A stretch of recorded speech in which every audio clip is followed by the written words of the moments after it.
What's up, YouTube? Just chilling here at the house, relaxing a little bit before I jump into some really nasty demo, tearing out some boards of the subfloor.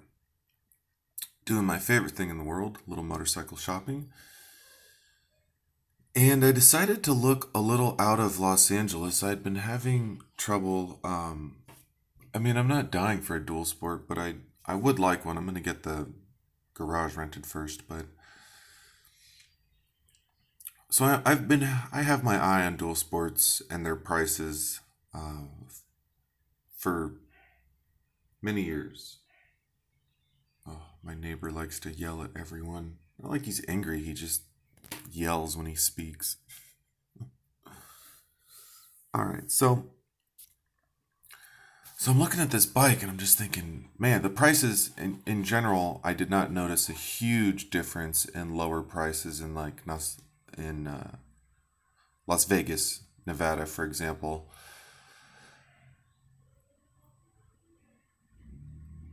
Maybe in different parts in California I'd have better luck, but this only has 213 miles. It's not a lot of miles. It's a 650. It's definitely a bigger bike. I'm 6'3", so it's not, I don't really have issue with it, but the bike is very tall, the seat height, and it weighs a bit too, so you'd want to make sure you could physically kind of handle the bike, but aside from that, man, they're really phenomenal dual sport motorcycles. Hondas are great. There's a lot of, I wouldn't say there's a definitive work out there, definitive, opinions about which one is the best dual sport, and it's not worth diving into too much, in my opinion. I'm a big believer in Honda reliability. I've actually, I don't know if I've fallen in love with any Honda motorcycles. I mean, the VFR is pretty cool. The CBR series, when they came out when I was in high school, was a pretty tight looking bike and ridiculously fast. Although I never really rode one any great distance. Um, my Suzuki DR350 gave me an inordinate amount of trouble. My uncle's had Suzukis that have given him trouble. Of course, might have just been that one bike, but so I've had a couple bad experiences with Suzukis. Yamahas I've always been good with. Last FCR 600 I had an FCR 600 I got for $1,000 and I sold the damn thing. Such a fool. I should have kept that bike forever. A little bit of plastic cleaned up, that bike would have been worth 2 grand, probably. Maybe lower miles, but anyways. Yeah, I don't think we're gonna buy this one for 5,000, but it's definitely worth. I would say what I usually do for the price. This is actually kind of a good tip. Take the trade-in value and then the typical listing price and average them, and in this case, you get around $3,500, and it gives you kind of a good starting point.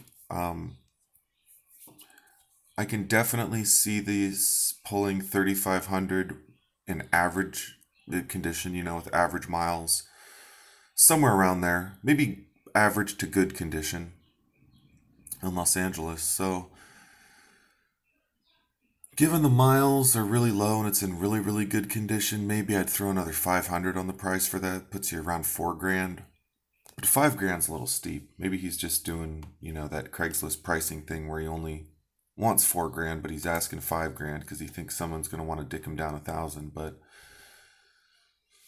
now, if he offered it for 4 grand, would I offer three? No, I don't think so. I think it's worth more than three, or at least I'm pretty sure I think he thinks it's worth more than three. Somewhere between 3,700 and 4,200, given the miles. Maybe that's a little generous. The thing is pretty clean. 3,500 all day. I think you'd be getting a pretty screaming deal at 3,500 for this bike. Probably more about 4 grand. In fact, let's do some comps in Los Angeles for a 650L. Nope. Los Angeles Motorcycle.